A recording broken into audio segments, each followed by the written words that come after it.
What's up, you guys? This is Franchise Play, aka Brian Zeke, the feature columnist for BleacherReport.com, coming to you with a little bit of boxing news today.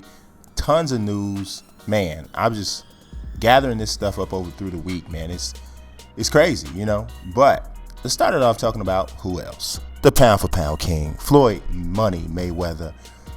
We're still waiting to hear officially who his next opponent is going to be. We know the date is going to be May 3rd. We also know that Amir Khan signed a contract to fight Mayweather, but we have to wait and see if that's who Floyd picks. Floyd has earned the right to pick his guy. 45 up, none down. I mean, he's the man, you know, and so, you know, there wouldn't be any piece of boxing news complete without talking about, of course, Mayweather Pacquiao. There's been more talk. There was actually a little hoax that went out there earlier saying that there was a deal in place to fight. Pacquiao and Mayweather's camp have come out and said that was not the case. There's also been a report published by WorldBoxingNews.net that Pacquiao may actually fight Mayweather once his top-ranked contract expires, which I'm kind of inclined to believe because I think one of the biggest stumbling blocks in getting this fight done is Bob Arum. He and Mayweather hate each other. Mayweather used to be on Top Rank. And I think that Mayweather is intent upon not allowing Arum to make any money off of this deal, if at all possible. So I also think a lot of people don't realize that Mayweather chased Pacquiao. He chased this fight when this first began. All of this stuff first started. He came out of retirement specifically to fight Pacquiao. He fought Marquez instead and wanted Pacquiao next. They had several agreements of different levels to fight. The first one got shot down because Pacquiao didn't want to take the Olympic-style drug testing. Then once he agreed to do that, Arum got in the way and started causing issues. I wrote an article chronicling the whole history, but a lot of people seem to believe that Mayweather has avoided this fight, and that is not the truth. So that's that. Now, in terms of Pacquiao, there is pretty much rumors out there that he's going to fight Ruslan Provodnikov in the next fight. Those guys are former sparring partners, and they know each other very well, have a lot of respect for each other. You know, just looking at that fight stylistically, it would appear Pacquiao would probably be able to employ the similar type of game plan that he did against Rios because Provodnikov's not extremely fast.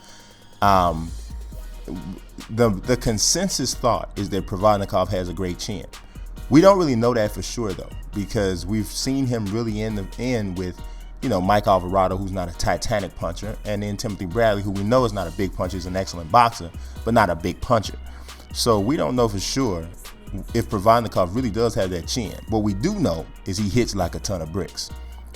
So, well, I don't know. We see what happens if he connects with Pacquiao. I don't know what happens there. It should be an exciting and interesting fight. In regards to Canelo Alvarez, he was turned down by Miguel Cotto. Cotto chose to go a different route. I'll talk about that in a second. So now it looks like Canelo's next fight is going to either be against Alfred Angulo or Carlos Molina. Fans are probably going to be hoping for Angulo because Molina doesn't hit hard. He gets in there and mixes it up, but he just doesn't hit hard enough, and he's not quite that fast to be able to stay away from Canelo the way Mayweather was and outbox him the way Mayweather did. So that seems to be a pretty boring fight. I can't see anybody wanting to see that. One of the biggest fights coming up this month is Jean Pascal against Lucien Bute. But both of those guys have been doing a lot of talking, well, mostly Pascal, been doing a lot of talking leading up to the fight. But Pascal's not even just talking about Bute. He's talking about other light heavyweights like Sergey Kovalev. He disses Kovalev. This is Bute. We'll see what happens. Pascal, to me, has always been more about the talk and not as much about the action in the ring. I don't know. I've never been overly impressed with him. I think he's relevant because light heavyweight division is not great right now, you know. So I think that's what you see there.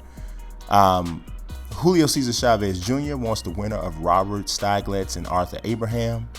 That either one of those fights could be good fights, definitely. We'll see what happens. I think the Abraham fight is probably a better fight. You got Gennady Golovkin, which I think he is just this dude is nasty. I mean, this dude is nasty. He's a scary dude. But he says the time is not right for him to fight Andre Ward, but he does believe that fight's going to happen sometime in the future. That's an interesting fight. I don't know. I know a lot of people think Ward's probably could, box circles around Golovkin. I'm not so sure, man. Golovkin shows me a great jab. He knows how to cut off the ring. Ridiculous pursuit, good stamina, big time body punching power. I don't know. He's a scary dude. Another fight, well, probably the fight that I most want to see this year, is Sergio Kovalev taking on Adonis Superman Stevenson. That's the light heavyweight fight right now. Two big-time bombers. That fight might not get out of the third round, but, I mean, you could be looking at something like Hagler-Hearns again, of course, with it adjusted because those two guys are not quite on those guys' level, but it could be a straight bomb fest. So, we'll see.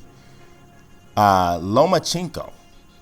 He's the you kind of can compare him a little bit to Guillermo Rigondeaux because amateur pedigree out of this world, and he's risen up in the rankings basically a lot off of that reputation. And when you see him in the ring, he's amazing.